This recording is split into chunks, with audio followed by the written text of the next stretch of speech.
You won't believe what started with a paintbrush in my hand and ended with a moment that stayed with me ever since. What began as a quiet day repainting the guest room took a turn I never expected. There was a knock, a familiar smile, and then something in the air shifted. A glance, a comment, a shared silence. Caught me off guard in the most unexpected way. Before we dive in, let me ask, from which cities are you watching us today? Drop your city in the comments. I love seeing how far our little stories reach. Now let me take you back to that afternoon when I was just trying to brighten up a dull room and found myself looking at someone I thought I knew a little differently. I had decided it was finally time to repaint the guest room. The wallpaper was faded, the color dull, and with the spring sun peeking through the windows more often, I wanted something lighter, something cheerful. Maybe it was symbolic. I don't know. After all, at 62, I wasn't exactly entertaining a stream of guests, but that room had always felt like it was waiting for someone. So I chose a soft sage green and hauled the paint cans up from the garage. It was quiet, just the way I liked it.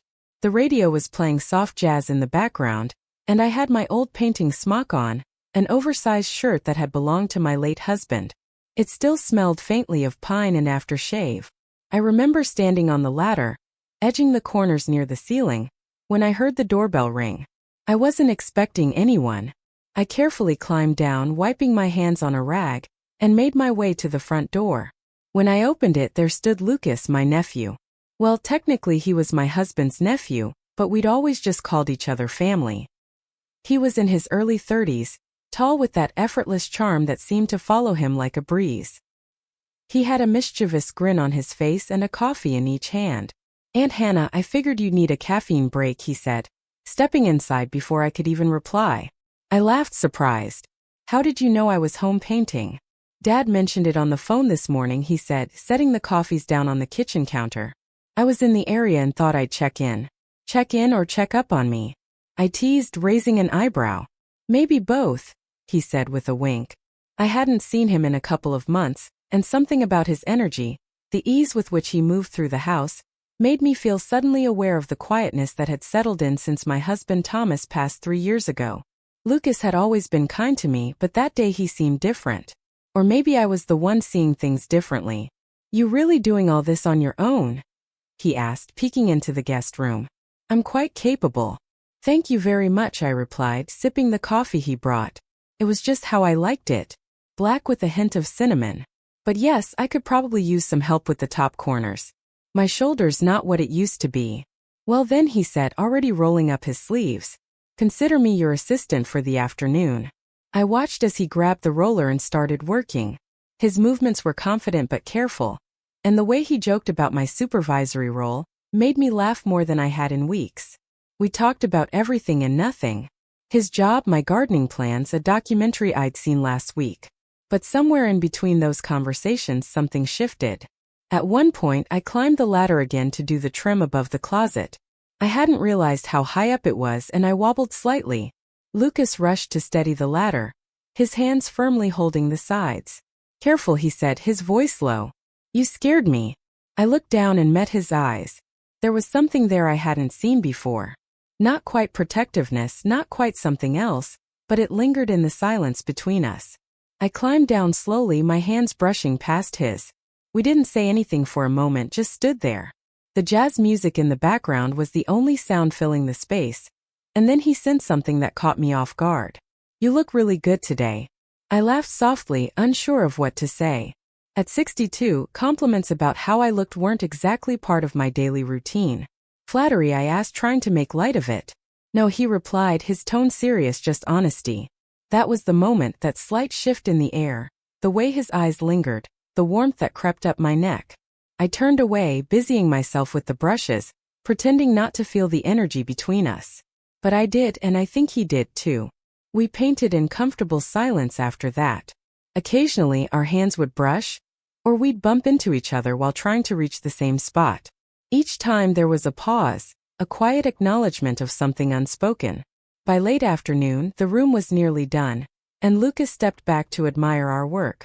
"Looks like a place someone would want to stay," he said. I nodded. "It does feel different." He turned to me, his expression softer now. "You seem different too. Happier, lighter." I didn't know how to respond to that, so I just smiled. It's the paint fumes. He chuckled, and for a second it felt like everything had shifted just enough to make room for something new. Something I hadn't allowed myself to feel in a long time. Not since the house grew quiet, and the nights stretched longer than they used to. As he left that evening, he paused at the door, coffee cup in hand. "Maybe I'll come back tomorrow," he said. "For what?" I asked, leaning against the frame. "To help with the second coat," he replied. But the way he said it made me wonder if that was all he meant. And I couldn't help but say I'd like that. The door closed gently behind him, but the air still felt full of something unspoken, something warm. And for the first time in a long while I didn't feel alone. I felt curious and quietly deeply alive. The next morning I found myself up earlier than usual. I didn't even need the alarm. My mind was already wide awake, wandering through thoughts I hadn't invited, but also hadn't pushed away. I stood by the window with my tea, watching the early sunlight spill across the garden. I wondered if Lucas would really come back, or if his words the night before were just a kind gesture wrapped in charm. Still, I had laid out the brushes and trays again just in case. By mid-morning, I was halfway through reorganizing the hallway closet when I heard his knock. Their view was same confident smile, but a gentler presence this time. He was holding a bag of fresh pastries and another cup of that perfect cinnamon coffee. My heart did a little flip I didn't want to acknowledge. "I brought fuel," he said. "Thought we'd need it for the second coat." I stepped aside to let him in, smiling despite myself. "I suppose I can let you back on the painting crew. No guarantees about your pay, though." He grinned and we sat at the kitchen table eating in the kind of easy silence that only exists between people who know each other well or think they do. There was something different about him this time. Less playful, more attentive, like he was trying to read between the lines of every word I said. When we got back to the guest room, we slipped easily into the rhythm of work again. The sage green had dried into something soft and calming, and the second coat went on smoothly. We worked side by side, exchanging little comments and jokes. But every once in a while I'd feel his eyes on me. Not in a way that made me uncomfortable, but in a way that made me feel seen. Like he wasn't just noticing me. He was noticing things I had forgotten about myself. At one point I sat down on the edge of the guest bed to rest my knees. Lucas handed me a water bottle and sat next to me. The room was quiet except for the ticking of the clock. "You've done a lot with this house," he said, glancing around. "It's been my anchor," I replied. After Thomas passed, I didn't want to let it go. Felt like if I did, I'd be letting go of him too. He nodded, looking down at his hands. "Uncle Thomas was one of the kindest people I ever knew." I smiled, touched by the softness in his voice. "He thought the world of you." There was a beat of silence before Lucas spoke again. "You've carried a lot, Hannah, more than most." I looked at him then, really looked. There was something in his eyes. Not pity, not concern. Something more tender, something deeper. "I've had my share of time to sit with it," I said. "To sort through the quiet. Some days it feels like strength. Other days just survival." He leaned back, still watching me. And today I thought about it. The paint, the laughter, his unexpected arrival. Today feels different. He nodded slowly. "Feels different to me too." There was a stillness in that moment. A pause heavy with things neither of us dared to name. He didn't reach for me. Didn't cross any lines, but he didn't have to. The energy between us was alive, humming just beneath the surface. I stood and walked over to the window, needing a breath of air. Outside, the garden shimmered in the sun, the rose bushes swaying gently in the breeze. I felt him come up behind me, not too close, but close enough that I could feel the warmth of his presence. "Do you ever think about starting over?" he asked, his voice quiet. I turned to look at him, caught off guard by the question. At my age, at any age. I let out a slow breath sometimes, but it's scary. Starting over means opening up, and I don't know if I've got the strength to be vulnerable again. Lucas held my gaze, his expression earnest. "I think vulnerability is strength. It's just the kind that doesn't show up as muscle." There was a part of me that wanted to laugh, to deflect, to make a joke about philosophical painters, but I didn't because something in me was cracking open gently, like the bloom of a flower that hadn't seen light in a while. "Would you like to take a walk?" I asked suddenly. He blinked, surprised. "Now?" "Yes, I need to get out of this house for a bit. Clear my head." "All right," he said, setting down his brush. We walked through the neighborhood, quiet streets lined with blooming hydrangeas and old oaks. We didn't talk much, just strolled side by side, occasionally bumping shoulders. It felt natural, uncomplicated. But somewhere during the walk, I began to feel that quiet tension again, that delicate pull of something building between us, not rushed, not spoken, but undeniably there. He walked a little closer. Our hands brushed once, and neither of us pulled away. When we returned, we sat on the porch swing, sipping water, watching the sun begin its slow descent. He looked at me, his voice low. "I hope this isn't too forward, but I've always admired you, Hannah. Your strength, your warmth. Even when I was younger, you were someone I had looked up to." I didn't know what to say. My heart was beating faster than it had in years. "I never thought you saw me that way," I whispered. "I don't think I let myself until now," you replied. The swing creaked as we sat in silence, the weight of unspoken things settling around us like dusk. I didn't move. I didn't run. I just sat there next to someone who had come to help with a paint job, and had somehow started chipping away at the walls I hadn't realized I'd built around myself. And though nothing more happened that night, something had already changed. Not just in the room we painted, but in me. The days that followed were quiet, but in a different way than before. The house still had its usual stillness, the ticking of clocks, the distant hum of passing cars, the occasional chirping from the garden, but something inside me had shifted. Like a breeze had come through and moved everything slightly out of place, just enough for me to notice where I hadn't before. Lucas didn't come by for a couple of days, and I found myself listening for the sound of his knock.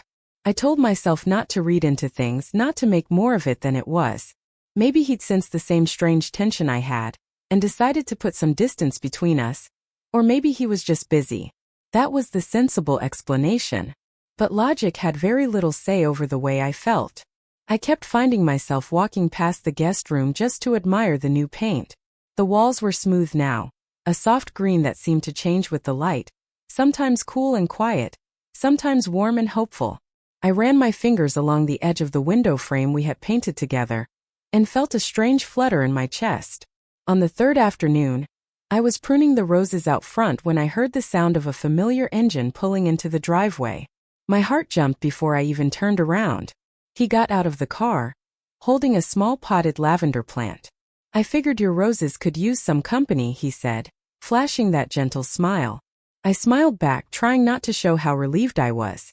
"And here I thought you'd gone and forgotten about me." "Not a chance," he replied. "I just been thinking." I tilted my head about. He looked down at the plant in his hands, then back up at me that maybe I didn't want to leave things where we left them. There was a pause, a careful, uncertain pause. I took the plant from him and motioned for him to follow me to the backyard. We sat in the shade of the old oak tree where I had a small bench and a view of the garden beds I'd tended for years.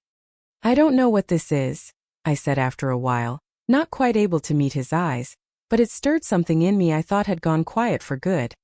He was quiet for a moment, then said, "It stirred something in me, too." We didn't speak for a while after that. Just sat there letting the breeze do the talking. And then he asked, "Do you ever think about what it would be like to let someone in again? Like really in?" I closed my eyes. "Sometimes, but then I think of everything I'd have to let go of first. The safety, the predictability, the comfort of being alone, and the loneliness," he asked gently. I opened my eyes and looked at him. His face was calm, but his eyes were searching mine for something I hadn't said out loud yet. "That part," I said softly. "That part I've tried to ignore." Then Lucas reached over, resting his hand lightly over mine on the bench. His touch was warm, steady, not forceful, not asking for anything, just present. "I'm not here to make things complicated," he said. "I'm not even sure what this is either, but I know I feel something when I'm with you, something I can't ignore." My heart ached with something I couldn't name. It wasn't guilt, though. Part of me wondered what people would think, what my late husband Thomas might say if he could see us now. But more than that, it was fear. Fear of letting something in that might wake up a part of me I'd buried for years. "I'm scared," I admitted. "So am I," he said, his voice quiet. We sat that way for a long time, our hands barely touching, the breeze moving the leaves overhead. And then, as the sun began to lower behind the trees, I turned to him. "I don't know where this leads," I said. "Me neither," he replied. "But I want to find out with you." Something in me softened then. Not all at once, just a little. enough to let my fingers wrap around his hand, enough to stay in that moment without pushing it away. That night, I invited him to stay for dinner. Nothing fancy, just roasted chicken and vegetables. He helped in the kitchen, chopping onions while I prepped the herbs. We moved around each other easily like we'd done it 100 times. It felt so natural, so strangely intimate that I had to keep reminding myself this was real, that I wasn't imagining it. After dinner, we sat in the living room. I'd put on one of my old records, a soft blues album Thomas used to love. I expected it to feel strange, maybe even wrong, but instead it felt like a bridge between two parts of my life. A quiet honoring of the past while being present in the now. Lucas leaned back on the couch, looking around the room. I always loved this house, he said. It feels like a home. It is, I replied, even when it's quiet. He turned to me then, his gaze steady. Do you think there's room in it for something new? I didn't answer right away. I just looked at him, at the way the light caught the edge of his face, at the way he made this old room feel suddenly alive again. I think I'd like to find out, I finally said. He smiled, and it wasn't the playful grin he usually wore. It was softer, fuller, the kind of smile that says, I see you. And for the first time in years, I let myself smile back the same way. The following morning, everything felt both familiar and altered, like waking up in your own bed, but sensing something had quietly shifted during the night. The sun still poured through the sheer curtains. The coffee brewed the same way it always had, and the birds chirped their usual morning chorus just outside the kitchen window. But inside me, a stillness had been stirred. Lucas hadn't stayed the night, and I was grateful for that in a way, not because I didn't want him there, but because the space gave me time to sit with myself, to absorb what had unfolded between us, and ask the questions I hadn't dared ask in years. Was I ready to let someone in again? Did it make sense to open my heart at this stage in life with all its wrinkles, scars, and softened edges? The knock came just as I finished my coffee. It was soft, like he didn't want to startle me. When I opened the door, there he was, holding a bag of groceries and wearing a quiet, hopeful expression. I figured if I'm going to keep showing up here, I should at least contribute to the fridge, he said with a chuckle. I stepped aside, smiling. Only if you're cooking. He did cook. Scrambled eggs toasted with avocado, a sprinkle of red pepper flakes, just the way he knew I liked it. We ate on the back patio, listening to the wind rustle through the trees. Conversation was light at first. Music, books, some local news, but it didn't take long before we found ourselves circling back to the space we'd opened the night before. I didn't sleep much, he admitted, setting his fork down. Kept thinking about everything. Me too, I said, my fingers tracing the rim of my coffee mug. He looked up, his gaze steady. I don't want to rush you or make this harder than it needs to be. But I need you to know I'm here. I'm not going anywhere unless you ask me to. I studied his face, the way the morning light caught in his eyes, the gentle lines near his mouth when he smiled, the quiet sincerity that didn't ask for anything in return. I've spent so long thinking my heart was done, I said. That love or whatever it is we're feeling was something that belonged to my past. But now I pause, breathing in the morning air. Now I'm starting to wonder if maybe I was wrong. He reached across the table, taking my hand in his. You weren't wrong. You were just protecting it. There was no need for grand declarations. No sudden rush of passion or sweeping gesture. Just two hands meeting over a quiet breakfast, holding on with the kind of strength that grows from years of knowing what it means to lose, to wait, to hope again. The days that followed settled into a rhythm I hadn't expected, but quickly grew to cherish. Lucas would visit a few times a week, sometimes with groceries, sometimes with books he thought I'd like, sometimes with nothing but a need to sit and talk. We'd work in the garden together or take slow walks through the neighborhood in the late afternoon sun. It never felt like he was trying to insert himself into my life. It felt more like he was gently walking alongside it. People noticed, of course. A few neighbors offered curious glances. My sister called and casually asked how Lucas was doing, though I could hear the curiosity behind her words. I didn't offer explanations. I didn't owe any. One evening while we were sitting on the porch, I turned to him and asked, "What do you see when you look at me?" He didn't hesitate. "I see someone who carries love in everything she does. Someone who's been through pain and chose not to let it harden her. I see warmth and strength and beauty that only grows deeper with time." My eyes stung unexpectedly. I looked away, blinking toward the sunset. You make it sound easy to believe. It's not, he said gently. But it's worth believing. You're worth believing in. That night he didn't leave right away. We stayed on the porch long after the sun had gone down, the air cool and fragrant with the scent of jasmine. At some point I reached for his hand without even realizing it. And when he looked over at me, I saw no expectation, only peace. We didn't kiss that night. We didn't need to. The intimacy was already there, in the share of silence, in the knowing glances, in the comfortable way our hands fit together without effort. The guest room, once painted for someone I imagined might visit someday, slowly became a space for Lucas. Not in any official sense. No bags, no toothbrushes, but he would sit in there sometimes reading or listening to music, and it felt natural, like he'd always been meant to fill that space. One afternoon, weeks later, as we stood in that same room, now fully furnished and glowing in the light we had once painted together, he turned to me and asked, "Do you think this room was waiting for me all along?" I smiled, heartwarm. Maybe we were both just waiting. And in that quiet acknowledgement, I knew something had settled inside me. Not a fairy tale ending, not some dramatic rebirth of youth and passion, but something far more beautiful. The beginning of a new chapter one hadn't dared imagine. A chapter filled with calm joy, with soft mornings and shared meals, with laughter, with the knowledge that even after loss, after loneliness, after years of thinking, life had already given you its greatest love. Sometimes it surprises you. And when it does, you learn to open the door again, even if your hands are still stained with the color of old walls.